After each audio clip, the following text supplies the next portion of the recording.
Kumusta mga kabasketball? Ito ang iSport Zone.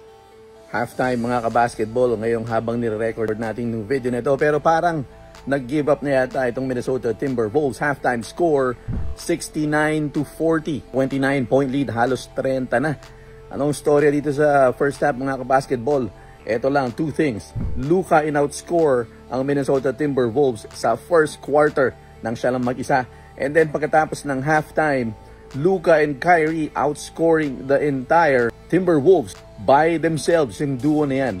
Dito na obvious na mga kabasketball yung talagang napakahirap na bantayan ang merong dalawang superstars na kagaya ng mga Luka Doncic na yan at ni Kyrie Irving na yan. Ano? Dahil hindi mo alam kung sino double team mo eh. Sa ibang mga teams, pwede ka mag-double team. Parang si Anthony Edwards, hindi ba?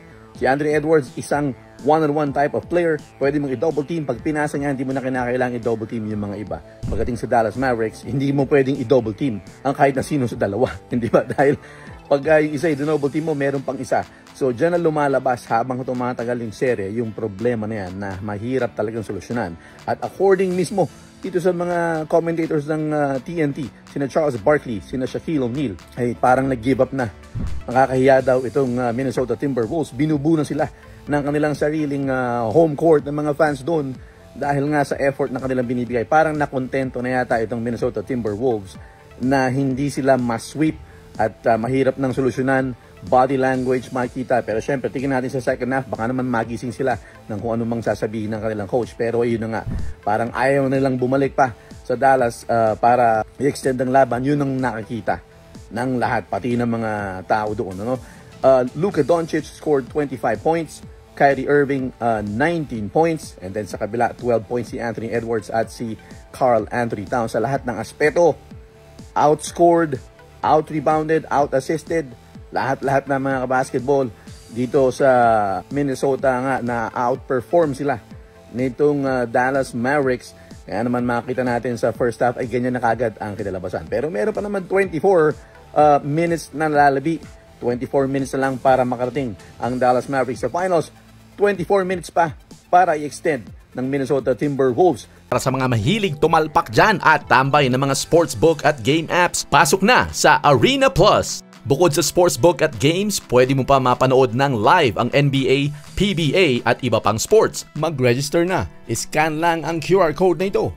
Pero sa second half, hindi nangyari yung inaasahan nitong Minnesota Timberwolves sa mga basketball. Ganun pa rin. Mahirap talaga kapag bumabangon ka o naghahabol ka from 29 points down. Umabot na syempre ng 30 yan. At ganun pa rin. Nagpalitan lang sila ng puntos. Natapos ang laban, 36 points para sa dalawang superstars ng Dallas Mavericks. 72 points kaagad yung dalawa na yun. So masyadong matindi. Parang kumbaga nag-give up na eh. No? Yung Minnesota, first half pa lang, alam mo na. Galawan ni Karl Anthony Towns, hindi pumapasok yung kanyang mga tira. Sumusubok naman siya, pero ayun nga, hindi pumapasok. Mahirap talaga yung back-to-back. Wala pa akong nakita yata kay Karl Anthony Towns na back-to-back games na parehas ang shooting niya, ang ginawa niya nung Game 4. At ang body language itong si Anthony Edwards ay talagang non-factor siya. Na-shutdown siya rito sa serie nito. Maliban sa Game 4, pero ayun nga, no, makikita mo sa body language siya, walang fight. Wala nang fight. Hindi na lumaban. No, kumbaga nag-go with the flow na lang sila. No? Kung ano lang ginagalaw ng kabila, yun na lang ginagawa nila. No? Less than 50% ang kanilang shooting. Dallas Mavericks, first half over 60%. Tumabot sila ng 50%.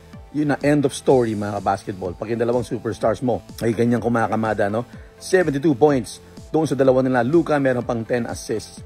Ay pumasok na nga tuluyan itong Dallas Mavericks sa NBA Finals sa tambak na score na yan, ano, mga basketball. Luka Doncic ang Western Conference Finals MVP. Sino pa nga ba?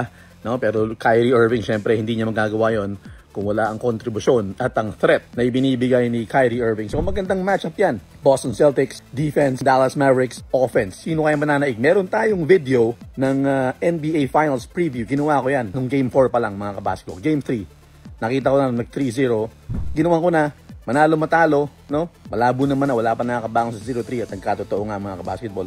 Panoorin nyo sa iSport Zone sa YouTube. Meron din tayo niyan dito sa iSport Zone TV at sa NBA Rason. NBA Finals, Boston Celtics, Dallas Mavericks, kanino kayo dyan? Sa mga mahilig tumalpak dyan, Pasok na sa Arena Plus! Lahat ng paborito mong sports nandito sa Arena Plus. Para mag-register, iscan lang ang QR code.